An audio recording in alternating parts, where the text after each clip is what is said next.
I've said it before and I'll say it again, 90% of your audience is not ready to buy right now. So what are you going to do about it? The best proven way is to provide value first. Get them to know, like, and trust you. And in this video, I'm showing you the best way to do that. So you can start converting those customers who are not ready to buy.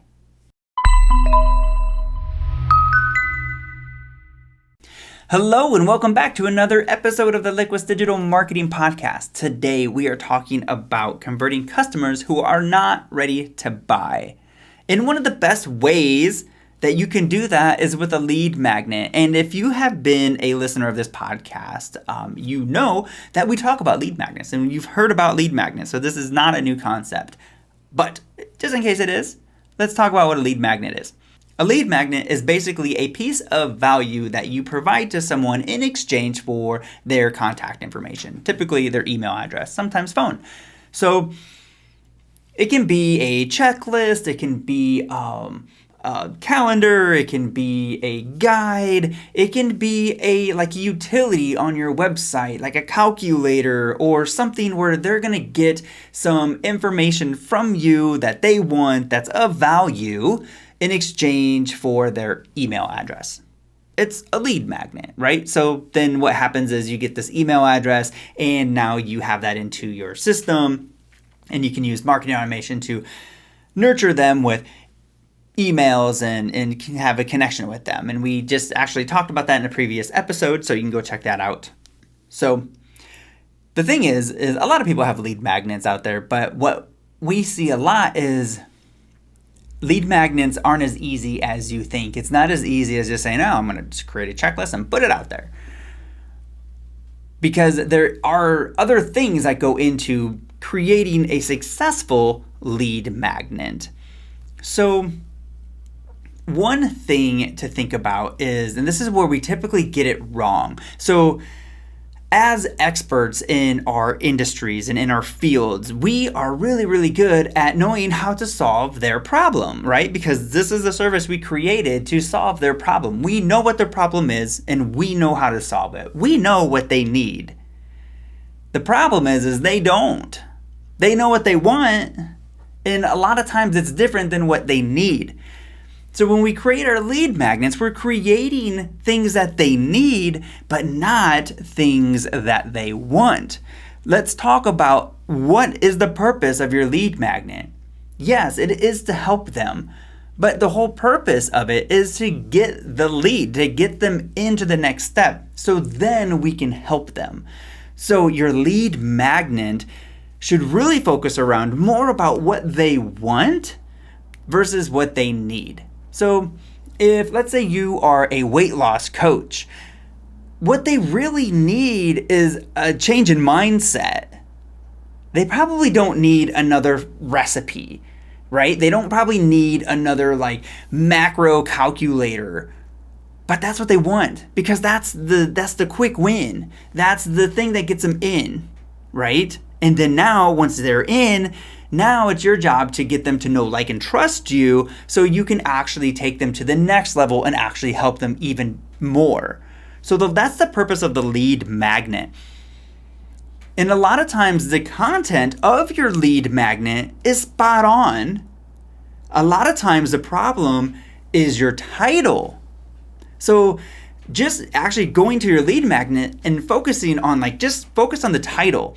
Is this title captivating? Is it something that they want? Not what I think they need. And is it something that answers is this a thing that keeps them up at night? Is this the item that I can give them a quick win? The best lead magnet then should translate into your core offer. So weight loss coach, again, let's talk about that. So maybe a good lead magnet would be 10 foods to eat in the morning to increase your fat burn or something like that, right? So I'm not a weight loss coach, so I don't know if that would be good or not, but it's something that is a quick win versus a food, I'm trying to think off the cuff here, a food goal, let's say a goal worksheet, right? Where they work through their mindset and their goals.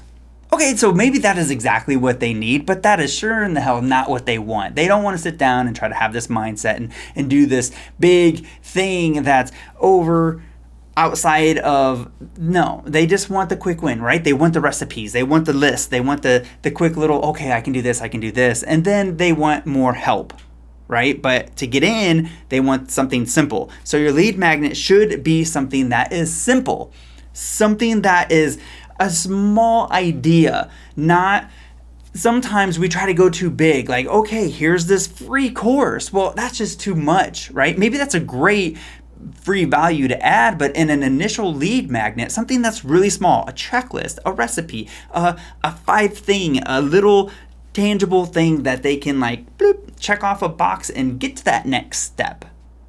That's what the perfect lead magnet is, providing that quick win. So now that you have this lead magnet and it's dialed in, now you're going to implement your marketing automation. And if you're not familiar with that, go back and check out episode 82, where we dive deeper into implementing marketing automation. The key part of your marketing automation is it's there to serve as an element for them to get to know, get to like, and get to trust you. And you're not just selling, you're nurturing, you're creating a relationship. That's what it is. So yes, you're going to have to at some point ask for a sale or ask for that next step, but that's not what you want to do right away. All right, so there you have it. That is how you can start converting your customers who are not ready to buy. Give them something of value and build and nurture that relationship with your marketing automation. Like, if you're not in our Facebook group already, I would love to see you there. It's our free private Facebook group that is full of other business owners, and we just dive deeper into these types of topics. It's there for you to contact me for like one-on-one help. It's a place for us to connect outside of this podcast, because quite frankly, it's just me talking to you, and we can't have that one-on-one relationship. So this is my invitation to you to come join me in our group. I'd love to see you there. Don't forget to leave us a review, and we'll see you in the next episode.